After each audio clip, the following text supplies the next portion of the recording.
नमस्कार दोस्तों, मैं विकास मल्होत्रा स्वागत करता हूं आपका लाल किताब एस्ट्रो सेंटर चैनल पर।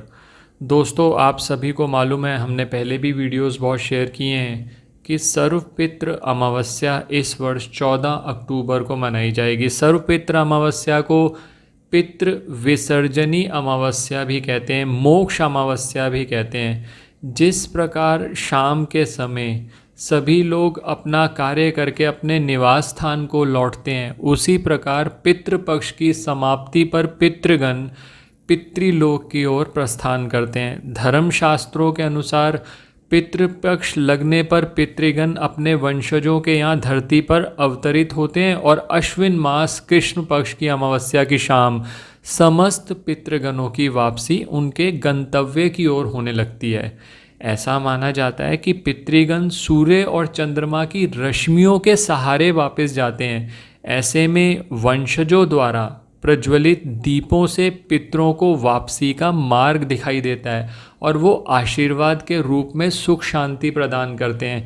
तो दोस्तों, इसी वजह से मैंने आज का ये वीडियो बनाया। ये पितृपक्ष में सबसे अच्छे उपायों में से एक है कि आप कुछ भी ना अगर कर पाए हो तो कम से कम आप उनके नाम पर दीप दान तो कर लें, ताकि पितरों का मार्ग प्रशस्त हो। और क्योंकि वो जा रहे हैं तो जाते जाते वो आपको आशीर्वाद ज़रूर दे के जाएं। पितृ विसर्जनी अमावस्या के दिन शाम के समय पितरों को भोग लगाकर घर की दहलीज पर भी दीपक जलाने की परंपरा है। मैं आगे आपको बताऊंगा कि किस तरह से वो करना है। सबसे पहले ये बता देते हैं कि किस तरह से आपने दीपदान करना है। दीपदान का बहुत महत्व माना जाता है। अब दीपदान होता कैसे है, बहुत लोगों को नहीं भी मालूम, उसके बारे में पहले बात कर लें। दीपदान जनरली जो किया जाता है वो नदी के तट के किनारे किया जाता है। नदी के अंदर दान करने का कहीं पर उल्लेख नहीं आता, और वैसे भी नदी के अंदर अगर आप मिट्टी के दिए बहाते चले जाएंगे तो वहाँ पर भी बहुत ज़्यादा पोल्यूशन हो जाता है। तो हम नदी तट पर करते हैं, लेकिन अब बहुत से लोग शहरों में रह रहे हैं जहाँ नदी तट पर दीपदान करना संभव नहीं है। तो आज उसके बदले आप क्या कर सकते हैं, दीपदान कैसे कर सकते हैं, वो सारी बातें मैं इस वीडियो में करने जा रहा हूँ। अंत तक बने रहें, ध्यान से सुने, ज़रूर आपको इस वीडियो का लाभ रहेगा। इससे पहले कि आगे बात करें, एक विनम्र निवेदन है, अगर आपने अब तक चैनल सब्सक्राइब नहीं किया तो ज़रूर सब्सक्राइब कर दें। बेल बटन को पुश करना ना भूलें ताकि समय पर वीडियोस की नोटिफिकेशन आ जाए। नवरात्रे प्रारंभ होने वाले हैं, आगे दिवाली भी आ रही है, तो उस पर बहुत सारे वीडियो शेयर होंगे। अगर आपने चैनल सब्सक्राइब किया होगा, बेल बटन पुश किया होगा, तो आपको समय पर वीडियोज़ की नोटिफिकेशन मिल जाएगी। एक बात और ध्यान रखिएगा कि सर्वपितृ अमावस्या पे जिनके पूर्वजों और माता पिता का देहावसान अमावस्या के दिन हुआ हो, या किसी को अपने दिवंगत परिजन के गुजरने की तिथि मालूम ना हो, तो उनका श्राद्ध कर्म भी सर्वपितृ मोक्ष अमावस्या के दिन किया जाता है। अब इसके लिए दो चीज़ें छोटी छोटी कर सकते हैं। एक तो मध्याह्न काल में, यानी दोपहर के समय आप सकल पितरों का श्राद्ध तर्पण कर लें। जिस तरह से आप ब्राह्मण भोज कराते हैं, हवन कराते हैं, वो कर लीजिए। उसके बाद शाम के समय कहा जाता है, शास्त्रों की बात करी जाए तो ये कहा जाता है कि पवित्र नदियों के तट पर जाकर गोधूली वेला में पितरों के निमित्त दीपदान करना आवश्यक है। नगर में अब क्योंकि जैसे आपके यहाँ पर भी ज़्यादातर बहुत सारे लोग ऐसे लोग हैं जिनके आसपास, घर के आसपास नदी नहीं है, तो उनके लिए एक ऑल्टरनेटिव ये है, वो पीपल के वृक्ष के नीचे दीप जला सकते हैं। अब इसका एक और फ़ायदा होगा, क्योंकि सर्वपितृ अमावस्या इस बार शनिवार वाले दिन है। शनिदेव का वास पीपल में भी माना जाता है, और पीपल के वृक्ष की जब आप शाम के समय दीप जला कर आएंगे तो पितरों को तो आप तर्पण कर ही रहे हैं, पितरों को तो आप दिशा दिखा ही रहे हैं, साथ साथ आपके शनिदेव के जो रिजल्ट्स हैं वो भी इम्प्रूव होते चले जाएंगे। अब करना कैसे है, 16 दीपक बना लीजिए। 16 दीपक, मिट्टी के दीपक ले लीजिए। उसमें दो रास्ते हैं, सरसों का तेल डाल लीजिए या तिल का तेल डाल लीजिए। उनके अंदर काले तिल डालना आवश्यक है। एक सिंपल बाती, रुई की बाती लग जाएगी ये, लेकिन ये जो रुई की बाती है इसको हमने इस तरह से रखना है कि इसका जो ये दक्षिण दिशा को फेस करे। रीज़न यही है कि दक्षिण दिशा से ही पितृ आते हैं और वहीं से विदाई होती है। दक्षिण दिशा की ओर लौ रखकर आप 16 दीपक जला लें। ये पीपल के वृक्ष के नीचे भी जला सकते हो और किसी नदी के तट के किनारे भी जला सकते हो। अब इसके साथ और क्या करना चाहिए, इन दीपकों के साथ मैं कुछ चीज़ें बता रहा हूँ, आप जो मर्जी, आप जो जितनी भी चीज़ें आप रखना चाहें अपनी श्रद्धा के हिसाब से रख लीजिए। थोड़े से सफ़ेद फूल रख लीजिए, पूड़ी रख सकते हैं, मिठाई रख सकते हैं। मिठाई रखें तो सफ़ेद मिठाई ज़्यादा बढ़िया रहेगा। चावल के कुछ दाने रख लीजिए और अपने पितरों को मन ही मन ये प्रार्थना करें श्वेत रंग के पुष्प छोड़ते हुए कि ये मैं अपने पितरों के लिए, पितरों को मैं आशीर्वाद देने के लिए, पितरों से हम प्रार्थना करते हैं कि हम 1 वर्ष के लिए आपको विदा कर रहे हैं, आप हमें आशीर्वाद ज़रूर दें। तो ये श्वेत रंग के पुष्प छोड़ते हुए उनको विदा किया जाता है। अब इसके साथ एक प्रार्थना की जाती है। मैं आपको पहले शास्त्र के हिसाब से, अगर आप श्राद्ध प्रकाश या यम स्मृति पढ़ेंगे तो उसके अंदर इस प्रार्थना का जिक्र आता है। मैं वो प्रार्थना आप किस तरह से करेंगे वो भी बता रहा हूँ आपको। बहुत अच्छे से प्रार्थना करिएगा, क्योंकि सबसे बड़ी बात है कि आपका प्रार्थना करना। अब वो प्रार्थना क्या कहती है, शास्त्र में क्या लिखा हुआ है, वो है पितरम प्रीति मापने प्रियंते सर्व देवता।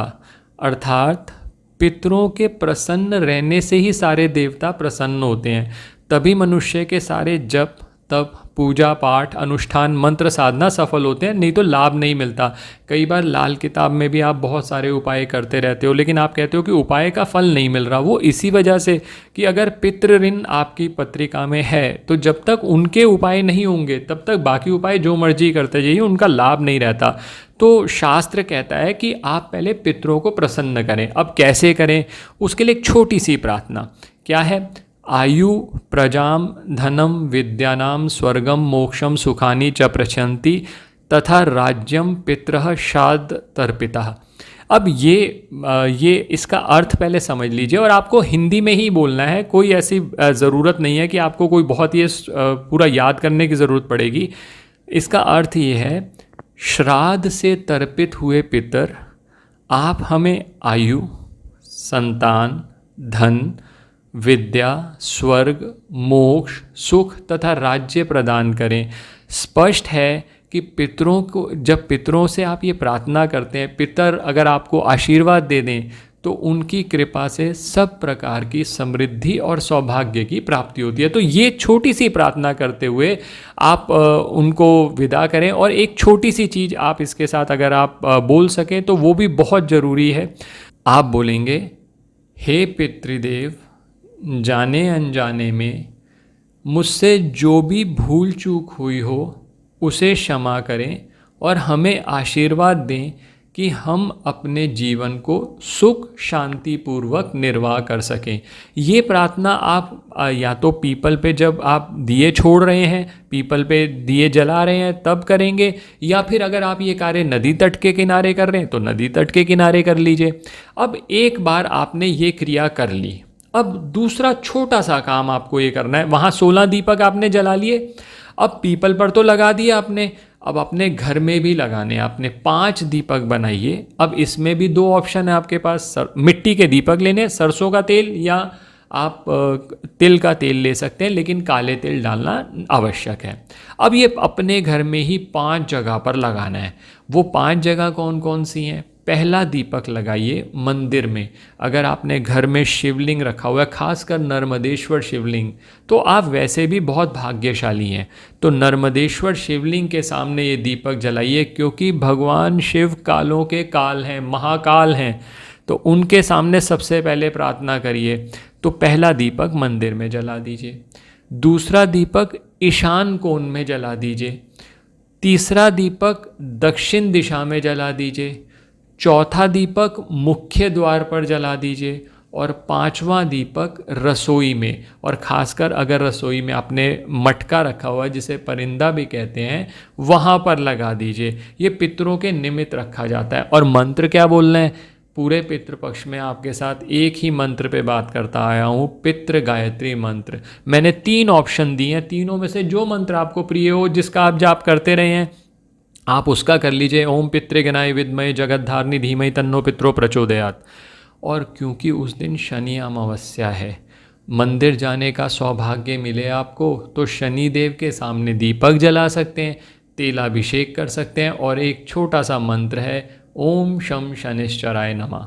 इस मंत्र का जाप करते रहें तो आप देखेंगे आपके जो व्यापार से रिलेटेड, नौकरी से रिलेटेड जो प्रॉब्लम्स हैं वो धीरे धीरे अपने आप ही दूर होती रहेंगी।